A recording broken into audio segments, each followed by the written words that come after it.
देखिए अभी हम आपको पॉलिटिकल साइंस का महत्वपूर्ण 40 ऑब्जेक्टिव को बताएंगे। यदि इस वीडियो को शुरू से आखिर तक देख लिए तो आपको यह बढ़िया समझ में आ जाएगा कि आखिर बोर्ड एग्जाम में पूछा जाने वाला कौन कौन सा महत्वपूर्ण ऑब्जेक्टिव है और उसे कैसे याद करना है। कई बार हम कई विद्यार्थियों को देखे हैं वह ऑब्जेक्टिव का किताब निकाल करके या ऑब्जेक्टिव निकाल करके खूब रटते हैं, लेकिन रटा हुआ चीज ज्यादा याद रह नहीं सकता है। एक कहावत भी है ना, रट रटोवा भूल भूलोवा। तो यदि आप इस वीडियो को देख लें तो आपको रटने की कोई आवश्यकता नहीं पड़ेगा। हम अच्छे तरह से ऑब्जेक्टिव को पूरा क्लियर करके बताने का प्रयास करेंगे ताकि आपके दिमाग में बिल्कुल सेट हो जाए। हाँ, याद रखिएगा यह जो 40 ऑब्जेक्टिव बताने वाले हैं यह 40 के 40 बोर्ड एग्जाम की दृष्टि से है। यदि आप एक बार इसको देख लें तो आपको ऐसा लगेगा कि बोर्ड एग्जाम के लेवल का क्वेश्चन काफी महत्वपूर्ण हमें समझ में आ गया है। अब ध्यान से समझिएगा, बहुत कम समय में आपको हम 40 के 40 ऑब्जेक्टिव महत्वपूर्ण सिखाने का प्रयास करेंगे। पहला प्रश्न है, झारखंड राज्य का गठन कब हुआ? क्या आपको पता है झारखंड 2000 ईस्वी से पहले बिहार का हिस्सा हुआ करता था, बिहार राज्य में मिला हुआ था, लेकिन 15 नवंबर 2000 ईस्वी में 15 नवंबर 2000 ईस्वी में झारखंड राज्य अलग होकर के एक राज्य बन गया। तो आपसे कोई पूछे झारखंड राज्य की स्थापना कब हुआ, कहिएगा 15 नवंबर 2000 ईस्वी में। फिर आगे प्रश्न है, क्षेत्रवाद की भावना का एक कुपरिणाम है। क्षेत्रवाद समझते हैं ना, जब कोई अपने क्षेत्र को आगे बढ़ा करके दूसरे क्षेत्र को नीचे गिराना चाहता हो। फिर से सुनिए, जब कोई यह चाहता हो कि मेरा ही क्षेत्र आगे बढ़े, दूसरे के क्षेत्र आगे ना बढ़े, तो उसे हम क्षेत्रवाद कहते हैं। क्षेत्रवाद के भावनाओं के कारण से यदि समाज में बात करें तो क्षेत्रवाद के कारण से अलगाववाद स्टार्टिंग हुआ है। क्या शुरू हुआ है? अलगाववाद। आप देखिएगा क्षेत्रवाद अपने अपने क्षेत्रों को जब आगे बढ़ाने के लोग बात करते हैं ना, उसके कारण से एक दूसरे से विवाद होने लगते हैं, अर्थात अलग होने लगते हैं, जिसे हम अलगाववाद कहते हैं। फिर से देखिए, क्षेत्रवाद की भावना का कुपरिणाम है, यानी कि गलत नतीजा है, गलत परिणाम है क्या? अलगाववाद। फिर आगे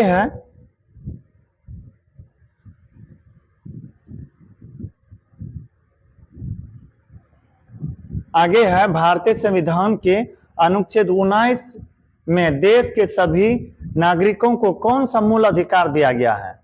अनुच्छेद 19 की बात करें तो 19 में हम लोगों को दिया हुआ है स्वतंत्रता का अधिकार। किसका अधिकार? स्वतंत्रता का अधिकार। पता है 15 अगस्त 1947 के पहले भारत स्वतंत्र नहीं था। उस वक्त राजतंत्र हुआ करता था। राजतंत्र में राजा जो कहते थे वही प्रजा को मानना पड़ते थे, लेकिन अनुच्छेद 19 आर्टिकल 19 हमें अधिकार देता है कि हम स्वतंत्र पूर्वक देश में रह सके और अपने रोजगार धंधा को चला सके। हालांकि 19 के ही अनुच्छेद 19 में हमें बोलने का अधिकार दिया है, व्यापार करने का अधिकार दिया है, कहीं बसने और बसाने के अधिकार दिया है। तो स्वतंत्रता का अधिकार मिला है हम लोगों को किस अनुच्छेद के तहत? 19 अनुच्छेद के तहत। हालांकि प्रश्न था भारतीय संविधान के अनुच्छेद 19 में देश के सभी नागरिकों को कौन सा मूल अधिकार दिया गया है? कहेगा स्वतंत्रता का अधिकार। फिर आगे प्रश्न है, निम्नलिखित व्यक्तियों में कौन लोकतंत्र में रंग भेद विरोधी नहीं थे? देखिए, रंग भेद जानते हैं ना, जब चमड़े के रंग के आधार पर एक दूसरे में भेदभाव किया जाता है तो उसे हम रंग भेद कहते हैं। और जब कोई रंग भेद का विरोध करते हैं नो, जब यह मानता हो कोई व्यक्ति कि ये गोरे आदमी है, काले आदमी है, ये गोरे आदमी अच्छे होते हैं, काले आदमी अच्छे नहीं होते, समझिए वो रंग भेद वाला व्यक्ति है। लेकिन यहाँ प्रश्न है, निम्नलिखित व्यक्तियों में कौन लोकतंत्र में, लोकतंत्र जानते हैं, जहां लोकतंत्र का अर्थ होता है जहां लोगों को स्वतंत्र रूप से जीने का अधिकार दिया गया हो, तो लोकतंत्र में रंग भेद के विरोधी नहीं थे। रंग भेद के बहुत सारे लोगों ने विरोध किया, खूब विरोध किया कि यह नीति ठीक नहीं है, यह एक दूसरे व्यक्तियों के बीच भेदभाव की भावनाओं को दर्शाता है। तो यहाँ पर प्रश्न की इनमें से कौन रंग भेद के विरोधी नहीं थे? उनका विरोध करना जरा सा भी नहीं की जरूरत दिखाया गया, अर्थात यह रंग भेद के एक तरह से कहा जाए समर्थक थे। कौन? जेड गुडी एक ऐसे व्यक्ति थे जो कि रंग भेद नीति के खिलाफ में कोई बात नहीं करते थे, अर्थात यह कि रंग भेद के विरोधी नहीं थे। कौन? जेड गुडी। फिर आगे प्रश्न है, आगे है सत्ता में साझेदारी सही है क्यों? सत्ता में साझेदारी सही है क्यों? तो याद रखिएगा ऑप्शन ए में है या विविध। पहले साझेदारी समझ लीजिए क्या है। पता है अब भारत में सत्ता की साझेदारी होती है कैसे? क्योंकि जनता, पहले तो कोई नेता चुनाव में भाग लेते हैं, जनता उनको जिता करके सत्ता देते हैं और वह जनता के अनुकूल कार्य करते हैं। जब जनता नेता को चुनता और नेता जनता के अनुकूल काम करता हो तो इसी क्रिया को हम लोग कहते हैं सत्ता की साझेदारी। सत्ता की साझेदारी के बारे में ऑप्शन दिया गया है, यह विविधता को बढ़ाती है। विविधता का मतलब विभिन्नता, यह गलत है। देश की एकता को कमजोर करती है, ये भी गलत है। देश की एकता को कमजोर नहीं करती है, यह एक दूसरे की एकता को मजबूत कर देती है। फैसले लेने में देर करवा सकती है, यह भी गलत है। तो इसका सही क्या होगा? विभिन्न समुदायों के बीच टकराव कम करती है। सत्ता की साझेदारी जो है ना, यह एक दूसरे को मिलजुल करके आगे बढ़ाते हैं। तो इसलिए हम कह सकते हैं विभिन्न समुदायों के बीच टकराव उनकी विवाद को कम करता है। तो ऑप्शन नंबर डी हो गया। फिर आगे देखिए, आगे है सांप्रदायिकता। सांप्रदायिकता राजनीति आधारित होती है। सांप्रदायिकता समझते हैं ना, जब लोग जाति धर्म जब लोग धर्म के आधार पर एक दूसरे के बीच भेदभाव करता हो तो उसे हम सांप्रदायिकता कहते हैं। तो प्रश्न की सांप्रदायिकता की राजनीति किस पर आधारित है? तो धर्म पर आधारित है। जब कोई व्यक्ति सांप्रदायिकता से जोड़ते हैं ना तो वह सिर्फ अपने धर्म को आगे बढ़ाने की बात करने लगते हैं। फिर आगे देखिए, आगे है प्रश्न, धर्म को समुदाय का मुख्य आधार मानने वाले व्यक्तियों को कहा जाता है। जो कि अपने धर्म को सब कुछ मानता हो, दूसरे धर्म को कुछ नहीं, तो ऐसे सब व्यक्तियों को कहा जाता है, ऐसे सब व्यक्तियों को कहा जाता है सांप्रदायिकता, सांप्रदायिक व्यक्ति। कैसा व्यक्ति? सांप्रदायिक व्यक्ति। पता है भारत में अधिकतर लोग ऐसे मिलेंगे आपको जो सभी धर्मों का रिस्पेक्ट करते हैं, सम्मान करते हैं, लेकिन कुछ लोग आपको ऐसे मिलेंगे जो अपने धर्म को ऊपर ले जाने के चक्कर में दूसरे धर्म को नीचा करने के चक्कर में हमेशा तुले रहते हैं। तो यदि कोई कहे कि धर्म को समुदाय का मुख्य आधार मानने वाले व्यक्ति को क्या कहते हैं? सांप्रदायिक कहते हैं। फिर आगे प्रश्न है, अंतर्राष्ट्रीय महिला दिवस किस तिथि को मनाया जाता है? अंतर्राष्ट्रीय महिला की विश्व महिला दिवस जिसे कहते हैं 8 मार्च को मनाया जाता है। कितने मार्च को? 8 मार्च को। याद रखिएगा अंतर्राष्ट्रीय महिला दिवस के बारे में यदि आपसे पूछा जाए तो कहेगा 8 मार्च को मनाया जाता है। इस दिन महिलाओं के विभिन्न प्रकार के अधिकारों को बढ़ावा देने का प्रयास किया जाता है सरकार के द्वारा। तो अंतर्राष्ट्रीय महिला दिवस कब मनाया जाता है? 8 मार्च। फिर आगे प्रश्न है,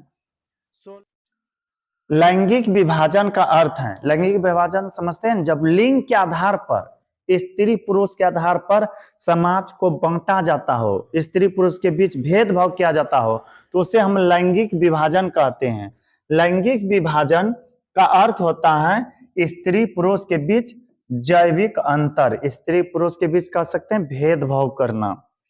फिर आगे है, सत्ता में साझेदारी सही है क्यों? सत्ता में साझेदारी सही है क्यों? पता ना, अभी बताए थे, जब कोई व्यक्ति खड़ा होते हैं और जनता उनको जब कोई व्यक्ति खड़ा होते हैं और जनता उन्हें चुनाव में जिताते हैं तो वे नेता, जीते हुए नेता फिर जनता के लिए कार्य करते हैं। इसी प्रक्रिया को कहते हैं सत्ता की साझेदारी। यहाँ पर साझेदारी के आधार पर चलाया जाता है। जनता यदि वोट नहीं देंगे नेता को तो वह जीतेंगे नहीं, और जब उनको जिताएगा नहीं तो वह समाज के लिए विकास कैसे करेंगे, कार्य कैसे करेंगे? तो सत्ता में साझेदारी सही है क्यों? यदि ऐसा प्रश्न रहे, कहेगा यह विविधता को अपने में समेट लेती है। विविधता का मतलब जो विभिन्न लोगों के बीच भेदभाव रहता है ना, उसको आपस में समेट करके बराबर कर देती है। फिर आगे प्रश्न है, यूरोपीय संघ की मुख्यालय कहाँ है? याद रखिएगा यूरोपीय संघ का मुख्यालय बेल्जियम की राजधानी ब्रुसेल्स में है। कहाँ है? बेल्जियम की राजधानी ब्रुसेल्स में। और एक बात याद रखिएगा, यूरोपीय संघ में जो है ना सदस्यों का मुद्रा है यूरो। यूरोपीय संघ में जितने देश शामिल है ना, सभी का मुद्रा है यूरो। यानी मान लीजिए 12 देश इसमें शामिल है, तो 12 के 12 देश में एक ही प्रकार का मुद्रा चलता है जिसका नाम है यूरो। आपको पता होगा बांग्लादेश की मुद्रा टाका है, भारत की मुद्रा रुपया। तो पूरा तरह से रुपया बांग्लादेश में नहीं चलता और वहां का टाका यहाँ भी पूरा तरह से नहीं चलता है। लेकिन यहाँ यूरोपीय संघ में जितने भी देश शामिल है ना, एक का मुद्रा दूसरे देश में, अर्थात तो उन लोगों का मुद्रा ही पर्सनल बनाया गया है जिनका नाम है यूरो। तो यदि आपसे पूछा जाए यूरोपीय संघ का मुख्यालय कहाँ है, कहेगा ब्रुसेल्स में। ब्रुसेल्स कहाँ है? बेल्जियम में है, बेल्जियम की राजधानी है। फिर आगे देखिए, आगे है गठबंधन सरकार की पकड़। गठबंधन सरकार की पकड़ प्रशासन पर कैसी होती है? ढीली होती है। गठबंधन सरकार जो होते हैं ना, जैसे मान लीजिए गठबंधन सरकार जानते हैं, जब 2 या 2 से अधिक दल आपस में मिलकर सरकार बनाता हो चुनाव जीत करके, तो इसे हम गठबंधन सरकार कहते हैं। गठबंधन सरकार कभी भी टूट सकते हैं, क्योंकि उसमें यह डर रहता है कि कोई एक दो इधर उधर बिखर के गया तो फिर पता नहीं क्या होगा। तो वहां पर लचीलापन होता है। खुद से सोचिए ना, एक व्यक्ति ने अकेला दुकान धरा, जो भी 500 कमाया वो अकेले कमाया, और एक दुकान में 6 लोग हैं, पता चला 2000 नफा हुआ। अब 2000 में सब लोग न बांटेंगे, और उसमें भी कोई पैसा रख सकते हैं, इधर उधर कर सकते हैं। तो गठबंधन सरकार की जो पकड़ होती है प्रशासन पर बहुत ढीली होती है, बहुत ढीली होती है। फिर आगे देखिए, आगे जैसे बिहार की ले लीजिए ना, बिहार में गठबंधन सरकार है, इसके कारण से बिहार का ठीक से विकास नहीं हो पा रहा है। गठबंधन सरकार को कुछ लोग तो ठगबंधन सरकार भी कहते हैं। संघ सरकार का उदाहरण है, संघ सरकार का उदाहरण है अमेरिका। संघ सरकार का उदाहरण क्या है? अमेरिका। यदि आपसे कोई पूछे संघ सरकार का उदाहरण क्या है, कहेगा अमेरिका। अब संघ सरकार क्या होता है? ऐसा देश जहां लिखित संविधान हो, चुनाव होता हो और स्वतंत्र रूप से लोग रहता, तो उसे हम संघ सरकार कहते हैं। आपसे जब पूछा जाएगा कि संघ सरकार का उदाहरण कौन सा देश है, तो कहना है अमेरिका है। फिर आगे देखिए, आगे प्रश्न है संघ सरकार की विशेषता क्या है? संघ सरकार की विशेषता नहीं है। प्रश्न है संघ सरकार की विशेषता नहीं है। पहले तो आप यह जान लीजिए संघ सरकार की विशेषता क्या है। संघ सरकार उसे कहते हैं जहां पर लिखित संविधान हो। जैसे भारत में भी लिखित संविधान है, अमेरिका में भी लिखित संविधान है। शक्तियों का विभाजन, वहां शक्ति को बांटा गया, अमेरिका में भी भारत में। जैसे प्रधानमंत्री, राष्ट्रपति, राज्यपाल, मुख्यमंत्री, अलग अलग शक्तियों बांटा गया है ना, अलग अलग कार्य के लिए। फिर सर्वोच्च न्यायपालिका, जहां पर कि न्याय के लिए एक सर्वोच्च न्यायालय की स्थापना किया गया हो। यह सब विशेषता किसका? संघ सरकार का। लेकिन प्रश्न की संघ सरकार की विशेषता नहीं है, तो नहीं है एक हरी शासन व्यवस्था। क्या? एक हरी शासन व्यवस्था। कहेगा एक हरी शासन व्यवस्था क्या है? जहां पर एक आदमी शासन कर रहा हो, एक तरह से राजशाही। आप साउथ कोरिया चले जाइए, वहां पर तानाशाह शासन चलते हैं, तो एक तरह से कह सकते हैं वहां पर एक हरी शासन व्यवस्था है। फिर आगे देखिए, आगे प्रश्न है समवर्ती सूची में किसे रखा गया है? पता है सूची 3 प्रकार के होते हैं, राज्य सूची और केंद्र सूची तथा समवर्ती सूची। फिर से सुनिए, सूची कितने प्रकार के होते हैं? 3 प्रकार के, संघ सूची, समवर्ती सूची और राज्य सूची।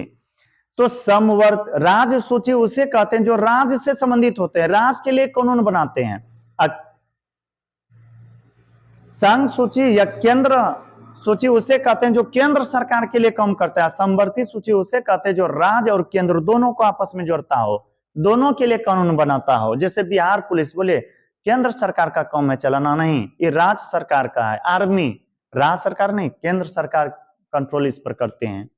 तो उसी तरह सम सूची में आ जाता है केंद्र एवं राज्य दोनों, केंद्र एवं राज्य दोनों।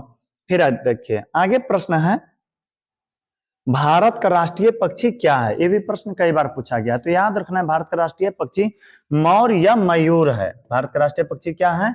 मोर या मयूर। अच्छा आप बताइए तो भारत का राष्ट्रीय पशु क्या है? यदि आप जानते हैं तो कमेंट में करके हमें बताइएगा भारत का राष्ट्रीय पशु क्या है।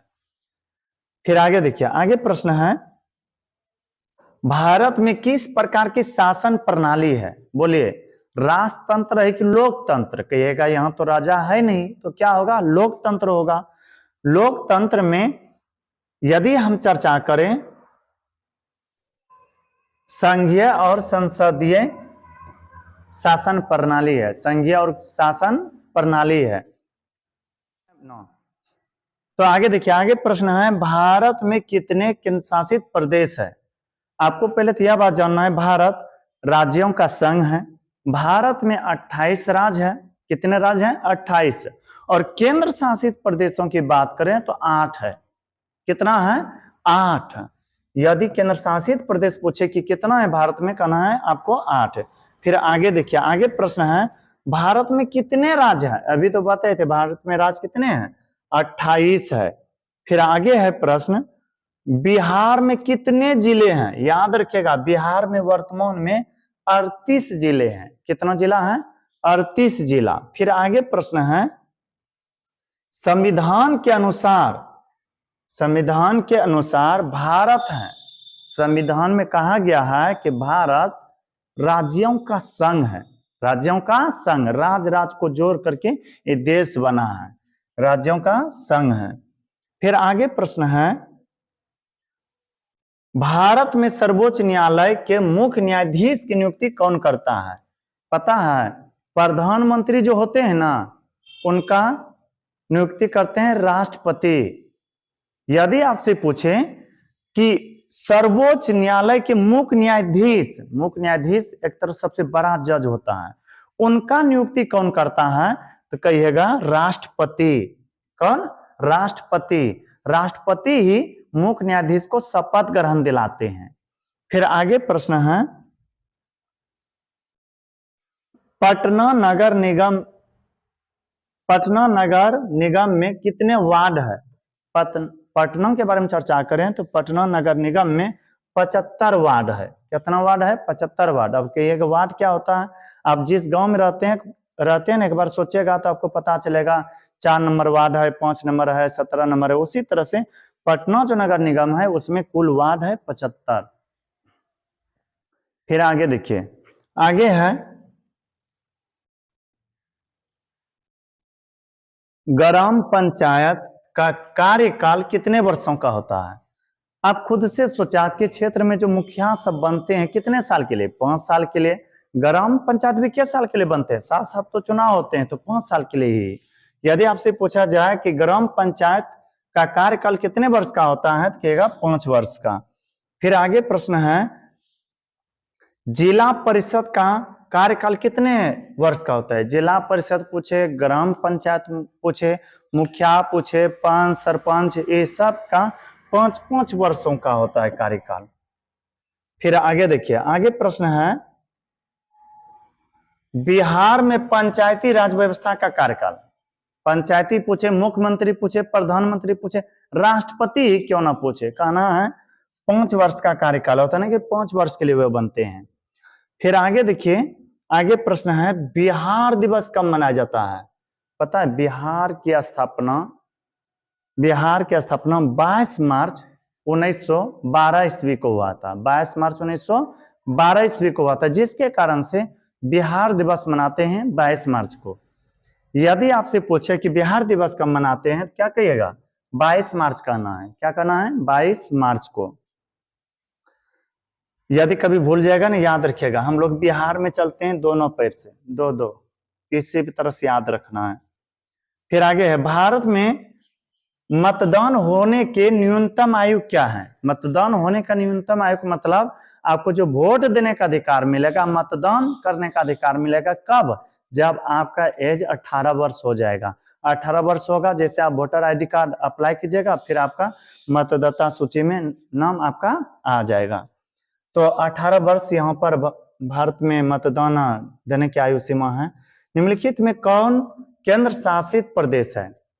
पता है, भारत में 28 राज्य है और 8 केंद्र शासित प्रदेश है। ऑप्शन के अनुकूल चलेगा तो उत्तराखंड, छत्तीसगढ़, केरल या राज्य है, जबकि चंडीगढ़ केंद्र शासित प्रदेश है। क्यों? क्योंकि यह 2 राज्य की राजधानी है, पंजाब की राजधानी चंडीगढ़ और हरियाणा की राजधानी चंडीगढ़। तो देखिए आगे प्रश्न है, इनमें कौन राज्य की विशेषता नहीं है? राज्य की विशेषता नहीं है के बारे में यदि चर्चा करें तो सबसे पहले आप यह जान लीजिए कि राज्य की विशेषता क्या है। राज्य में क्या है? राज्य में है जनसंख्या, राज्य में है सरकार, लेकिन संप्रभुता राज्य की विशेषता नहीं है। संप्रभुता के बारे में चर्चा करें तो संप्रभुता राज्य की विशेषता नहीं है। आप संविधान पढ़िएगा तो पता चलेगा, या फिर रूल पढ़िएगा तो आपको पता चलेगा कि संप्रभुता राज्य की विशेषता नहीं है। फिर आगे देखिए, आगे है भारत में संविधान के 8वीं सूची के अनुसार कितनी भाषाओं को मान्यता प्राप्त है? पता है भारत में भाषा के बारे में चर्चा करें तो अनेकों भाषा और अनेकों बोलियां हैं, लेकिन संविधान के द्वारा जो भाषाओं को मान्यता दिया गया है वह 22 भाषाओं को। आप देखिएगा जब पैसा निकालेगा ना कागज वाला, तो इस पर आपको अनेकों भाषा मिलेगा, अनेकों भाषा में यहाँ पर लिखा हुआ मिल जाएगा, 50 रुपया 50 रुपया 50 रुपया। तो संविधान के द्वारा जिस भाषा को मान्यता दिया गया है ना वही भाषा आपको इसमें मिलेगा। तो भारतीय संविधान के अनुकूल 22 भाषा को मान्यता दिया गया है। फिर आगे है पंचायती राज व्यवस्था सर्वप्रथम किस राज्य में लागू हुआ? पंचायती राज व्यवस्था सबसे पहले लागू हुआ था राजस्थान में। कहां लागू हुआ था? राजस्थान में। पंचायती राज व्यवस्था का मतलब पंचायत स्तर पर जो चुनाव होता है ना मुखिया का, सरपंच का, इसका स्टार्टिंग हुआ था सबसे पहले राजस्थान में। फिर आगे देखिए, आगे है निम्न में से कौन पंचायती राज व्यवस्था का दूसरा स्तर है? पंचायती राज व्यवस्था का दूसरा स्तर है पंचायत समिति। क्या है? पंचायत समिति। पंचायती राज व्यवस्था का दूसरा स्तर, स्तर का मतलब लेवल जिसे हम कहते हैं इंग्लिश में। तो पंचायती राज व्यवस्था का दूसरा स्तर है पंचायत समिति। फिर आगे है बिहार में पंचायती राज संस्थाओं में महिलाओं के लिए कितनी सीटें हैं, आरक्षित हैं? पता है यदि बिहार की बात करें ना, 1000 बिहार पुलिस की वैकेंसी निकला तो उसमें 5000 अर्थात आधा आधी महिला के सीट होते हैं। यदि बिहार में 1000 टीचर के लिए बहाली निकलेगा तो उसमें 500 महिला ही होते हैं, कि 50% होते हैं। यदि आपसे कोई पूछे बिहार में पंचायती राज संस्थाओं में महिलाओं के लिए कितने सीटें आरक्षित है, कहिएगा 50%। कितना प्रतिशत? 50%। फिर आगे प्रश्न है भारत में कहां महिलाओं के लिए आरक्षण की व्यवस्था है? भारत में महिलाओं के लिए कहां आरक्षण की व्यवस्था है? कहेगा पंचायती राज व्यवस्था में। पंचायत स्तर पर जो कार्य होते हैं ना उसमें महिलाओं को खूब आरक्षण है। आप देखिएगा ना मुखिया सब का भी चुनाव यदि होगा ना उसमें महिलाओं का सीट तो रहेगा ही। फिर आगे है ग्राम कचहरी का प्रधान कौन होता है? ग्राम कचहरी समझते हैं ना, जिसे हम लोग गांव घर में पंचायती कहते हैं। जब पंचायती बैठते हैं ना तो उसमें ज्यादा ये मुख्य रूप से सरपंच साहब को बुलाया जाता है। किनको? सरपंच को। बहुत कम लोग देखे होंगे कि मुखिया वार्ड इनको बुलाया जाता है। किनको बुलाना जरूरी होता है? सरपंच को। और सरपंच जो निर्णय ले लिए उस निर्णय को बहुत वैल्यू होता है, उस निर्णय को बहुत महत्व देते हैं लोग। तो ग्राम कचहरी का प्रधान कौन होता है यदि पूछे तो कहेगा सरपंच। कौन? सरपंच। फिर आगे है कौन से संशोधन अधिनियम द्वारा सरकार का तीसरा स्तर बनाया गया? तो यह 73वां संविधान संशोधन के द्वारा। कौन संविधान संशोधन के द्वारा? 73वां संविधान संशोधन के द्वारा। फिर आगे देखिए, आगे है पंचायत के चुनाव कौन करवाते हैं? पंचायत के चुनाव कौन करवाते हैं? पंचायत में जो चुनाव होता है ना अलग अलग पंचायत में, इसका चुनाव करवाते हैं राज्य चुनाव आयोग। कौन करवाते हैं? राज्य चुनाव आयोग। और एक बात, यदि यह वीडियो आपको ठीक ठाक लग रहा है तो आप हमारे वीडियो को लाइक करिएगा ताकि मेरा थोड़ा सा मनोबल बढ़ सके। इससे और अच्छा वीडियो बना करके अपलोड कर सके। और यदि कहीं पर वीडियो को बनाने में त्रुटि हो गया हो तो उसे भी कमेंट करके बताइएगा, ताकि हम उस गलती को किसी न किसी तरह सुधार कर सके और आगे हम कोशिश करें कि वह गलती ना हो। फिर आगे देखिए, आगे प्रश्न है, बलवंत राय मेहता समिति का संबंध किससे है? बलवंत राय मेहता, हालांकि यह तो किसी व्यक्ति के नाम थे, लेकिन इन्हीं व्यक्ति के नाम पर एक समिति बनाया गया था। उस समिति का संबंध है पंचायती राज व्यवस्था में। बलवंत राय मेहता एक ऐसे व्यक्ति थे जो पंचायती राज व्यवस्था में काफी सुधार किए थे, काफी अच्छे कार्य किए थे। इनके कारण से, उसके कारण से बलवंत राय मेहता नामक एक समिति बनाया गया जिसका संबंध है पंचायती राज व्यवस्था से। बस इस वीडियो में इतना ही।